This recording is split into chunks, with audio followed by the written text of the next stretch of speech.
রিক্সাওয়ালার থেকে তারা চাঁদাবাজি করছে।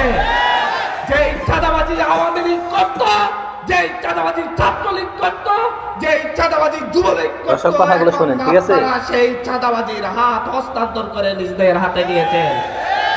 কিন্তু মনে রাখবেন, শুধুমাত্র নির্বাচনের জন্য, ভোটের জন্য এদেশের মানুষ, এদেশের 2000 ছাত্র জনতা জীবন দেয় নাই। এদেশের সকল রাজনৈতিক দলের নেতাকর্মী শুধুমাত্র নির্বাচনের জন্য জীবন। এই ভিডিওটা দেখানোর উদ্দেশ্য কেন জানেন দর্শক?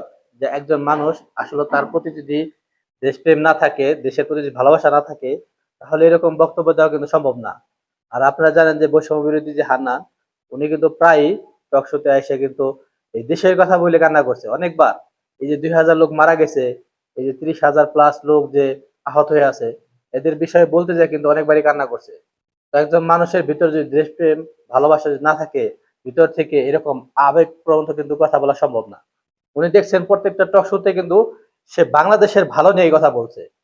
হয়তো উনি, ওনার বিরুদ্ধে অনেকেই কথা বলবেন, কমেন্ট করবেন, আমি জানি।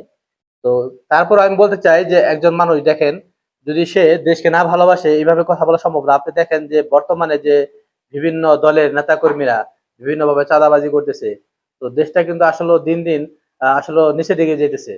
তো উনি আসলে এইভাবে মুখ খোলার কারণ হয়েছে যে ওনারা কিন্তু আসলে ক্ষমতার লোভে আসে নাই, ওনারা কিন্তু আন্দোলন ক্ষমতার লোভে করে নাই। ওনারা কিন্তু আসছিল যে এই দেশটা যেন ভালোভাবে চলে। আমি গ্যারান্টি দিয়ে বলতে পারতেছি যে এমন একজন লোক আসেন যে দেশটাকে ভালো চালাইবেন, বিশ্বাস করুন, এই হান্নানের মতো যারা বৈষম্য বিরোধী আছে, তারা আমার মনে হয় না তারা রাজপথে থাকবে বা তারা কোনো নেতা কর্মী নিয়ে কথা বলবে। তারা আসলে ক্ষমতার লোভে আসে না, তারা টাকার লোভে আসে না, তারা আসছে দেশটা যেন সুন্দরভাবে চলে, দেশটা যেন ভালোভাবে চলে।